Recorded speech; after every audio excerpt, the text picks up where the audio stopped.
قرآن پاک میں اللہ تبارک و تعالیٰ کا ارشاد ہے اذ یقول لصاحبہ، یعنی ان کی صحابیت پر اللہ تبارک و تعالیٰ نے قرآن کریم کو نازل فرمایا ہے کہ یہ صحابی ہیں، یہ رسول اللہ کے رفیق ہیں، یہ غار مصطفیٰ ہیں، یہ معزز ہیں، مکرم ہیں، یہ معتبر ہیں، یہ سب سے اعلیٰ ہیں، سب سے عرفہ ہیں، سب سے افضل ذات سیدنا صدیق اکبر رضی اللہ تعالی عنہ کی۔ میرے آقا علیہ السلام نے صدیق اکبر رضی اللہ تعالی عنہ کے تعلق سے ارشاد فرمایا کہ ان کی صحبت نے، ان کے مال نے سب سے زیادہ اگر نفع پہنچایا ہے مجھے اور اسلام کو تو یہ صدیق اکبر رضی اللہ تعالی عنہ کی سنگت ہے، صحبت ہے، ان کا مال ہے، ان کی رفاقت ہے۔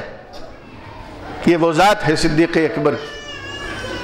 سب سے پہلے مسلمان، سب سے پہلا کلمہ پڑھنے والے، اپنے آغوش میں اسلام کو بسانے والے اور اپنے دل و جگر میں اسلام کو کی رونق کو، ان کی بہاروں کو بسا کر جو ہے اس کا اقرار کرنے والے سب سے پہلے مسلمان اس روئے زمین پر، اللہ اکبر، میرے آقا علیہ السلام کے دست مبارک پر، حق پرست پر کلمہ پڑھنے والے ذات وہ سیدنا صدیق اکبر کی ہے۔ میرے آقا نے فرمایا ہے صدیق اکبر رضی اللہ تعالیٰ عنہ کے بارے میں کہ ہم نے سب کا کہ احسان کا بدلہ چکا دیا، مجھ پر کسی کا کوئی احسان نہیں، ہم نے سب کا بدلہ حق ادا کر دیا۔ لیکن حضرت سیدنا ابو بکر صدیق رضی اللہ تعالی عنہ کے بارے میں میرے آقا نے فرمایا کہ ابو بکر صدیق کے احسان کا بدلہ اللہ تبارک و تعالی انہیں عطا فرمائے گا، انہیں رب تبارک و تعالی ان کے احسان کا بدلہ عطا فرمائے گا۔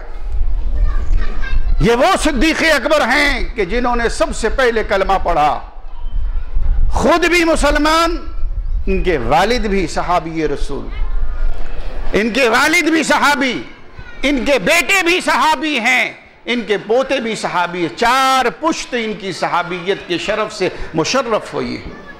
کہ سیدنا صدیق اکبر رضی اللہ تعالی عنہ، میرے آقا علیہ السلام نے اگر کسی کی رفاقت، کسی کو اپنا رفیق بنانے کے لیے اختیار فرمایا اور ہجرت کے لیے کسی کا انتخاب فرمایا تو وہ ذات بھی سیدنا صدیق اکبر رضی اللہ تعالیٰ عنہ۔ کفار نے آپ کے مکان کا محاصرہ فرما لیا تھا، رات کا وقت ہے اور سوچا کہ اللہ کے نبی علیہ السلام فجر کی نماز میں باہر نکلیں گے تو ہم سبھی مل کر ان کا سر قلم کریں گے تاکہ محمد صلی اللہ علیہ وسلم کا قبیلہ کسی بھی قبیلے سے بدلہ نہ لے سکے۔ ہر قبیلے کے لوگوں کو شامل کیا۔ اللہ کے نبی علیہ السلام کے گھر کا احاطہ ہوتا ہے، حصار کر لیا جاتا، محاصرہ کر لیا جاتا، لوگ قتل کے درپے ہیں۔ مکہ المکرمہ آپ کا وطن اصلی ہے، وہاں رہنا آپ کو دشوار کر دیا گیا۔ ادھر اللہ تبارک و تعالی نے نبی کریم علیہ السلام کو حکم فرمایا، ہجرت کا حکم دے دیا، امر الہی آ گیا۔ اذن الہی سے اللہ کے نبی علیہ السلام ہجرت کی طرف چل پڑے۔ پہلے ہی کہہ دیا تھا میرے آقا علیہ السلام نے ابو بکر صدیق رضی اللہ تعالیٰ عنہ سے، ابو بکر ہجرت کا حکم آنے والا ہے، تیار رہنا۔ اللہ کے نبی علیہ السلام نکل جاتے، ابو بکر صدیق رضی اللہ تعالیٰ عنہ کی گھر پر جاتے ہیں، دستک دیتے ہیں۔ ابھی دستک کی نوبت ہی نہیں آئی تھی کہ صدیق اکبر رضی اللہ تعالیٰ عنہ نے گھر کا دروازہ کھول دیا۔ کہا ابو بکر کیا تمہیں معلوم تھا میں آ رہا ہوں، آج ہی نکلنا ہے؟ ابو بکر صدیق نے کیا پیارا جواب دیا، انہوں نے کہا یا رسول اللہ صلی اللہ علیہ وسلم آپ نے نہیں فرمایا تھا کہ تمہیں ہجرت کرنا ہے؟ جس دین آپ نے فرمایا تھا اس دین سے میں تیار کھڑا رہتا ہوں۔ اب وارفتگی دیکھیے، محبت دیکھیے، ایثار دیکھیے، جذبہ فنائیت دیکھیے کہ انتظار میں ہے کہ کس لمحے رسول اللہ تشریف لائیں اور ہم اللہ کے نبی علیہ السلام کے ساتھ ان کی رفاقت میں ہجرت کریں۔ اللہ اکبر، آپ جاتے ہیں غار ثور پر، اپنے کاندھوں پر اٹھاتے ہیں مصطفیٰ جان رحمت کو، وہ ذات مصطفیٰ کی جو کائنات میں سب سے بلند ہے، سب سے بلند والا ہے، اس ذات کو، اس بار نبوت کو صدیق اکبر نے اپنے کاندھے پر اٹھایا ہے۔ یہ کتنی بڑی شان ہوگی سیدنا صدیق اکبر کی۔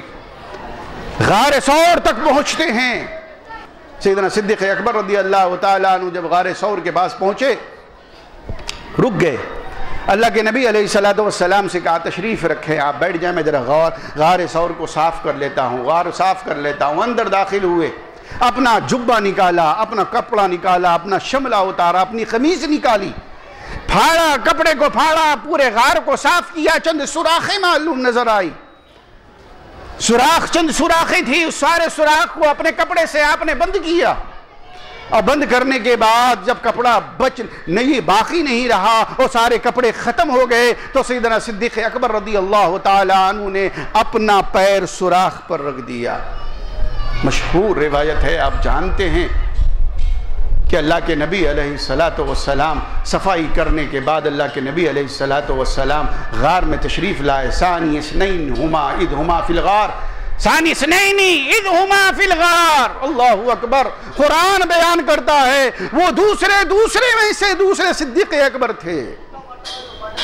اللہ کے نبی علیہ السلام غار میں تشریف لے جاتے ہیں، حضرت ابو بکر صدیق رضی اللہ تعالیٰ عنہ غار پر اپنا پیر رکھ دیتے ہیں۔ سانپ ادھر ہے کہ منتظر ہے، چاروں طرف دیکھا، اپنے تمام سوراخوں کو بند پایا۔ اللہ کے نبی علیہ السلام حضرت صدیق اکبر رضی اللہ تعالیٰ عنہ کے گود میں استراحت فرما رہے ہیں۔ غار کے اندر ہے، ادھر کفار و مشرکین اندھے ہو چکے ہیں، انہیں دکھائی نہیں دیا۔ ادھر حضرت مولا علی مشکل کشا فجر کے وقت باہر نکلتے ہیں، پہرا دے رہے کفار باہر نکلتے ہیں۔ حضرت جو ہے علی مولا مشکل کشا رضی اللہ تعالیٰ عنہ، ایک طرف یہ ماجرا ہے، کہا تمہارے نبی کہاں؟ کہا پہرا تم دے رہے تھے، خبر مجھ سے پوچھتے ہو، نگرانی تم کر رہے تھے، نبی کی خبر مجھ سے پوچھتے ہو۔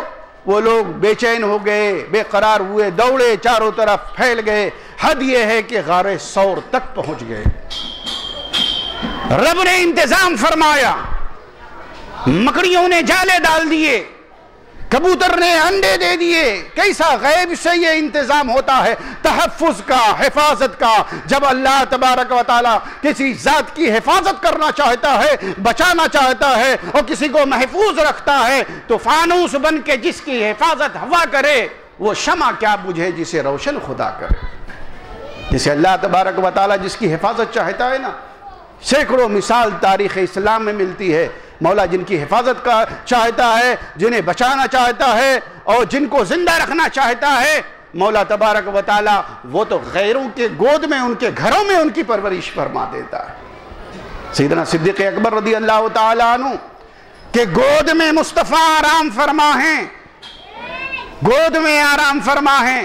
قربان جاؤ مصطفیٰ جان رحمت کے یار غار صدیق اکبر پر سے ایک طرف سانپ ڈس رہا ہے۔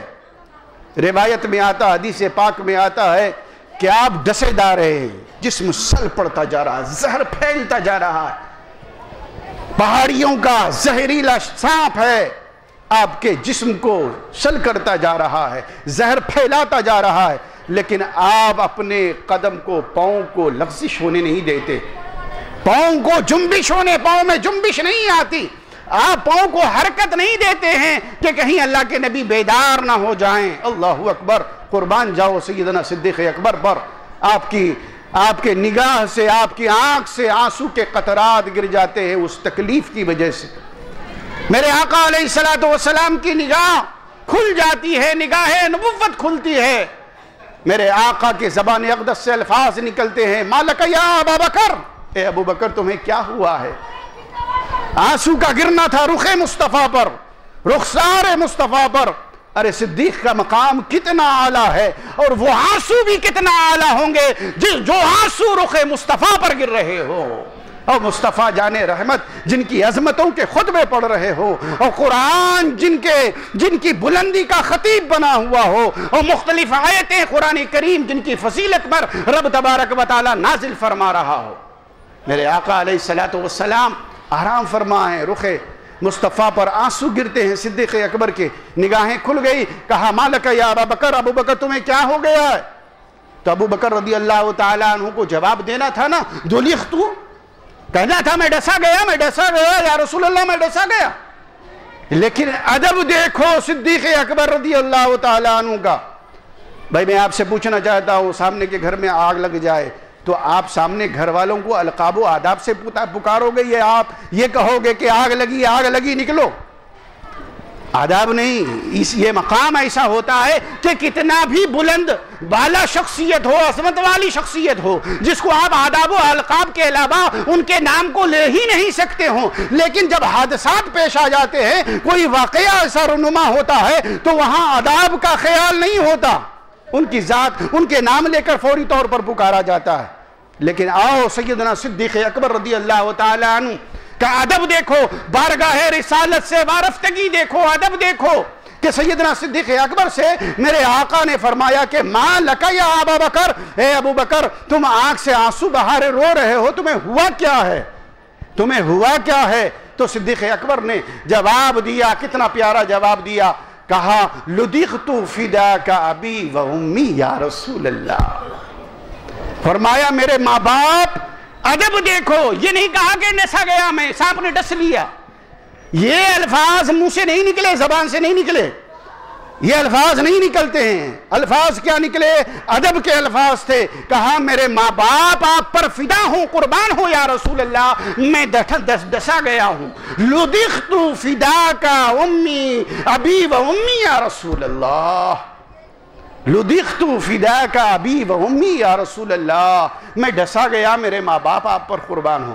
اللہ کے نبی علیہ السلام نے فوراً اپنے لعاب دہن کو اس مقام پر لگایا جہاں پر کہ سانپ نے ڈسا تھا، سارا زہر بیک وقت ختم ہو جاتا ہے، بیک وقت سارا زہر جسم کا ختم ہو جاتا ہے۔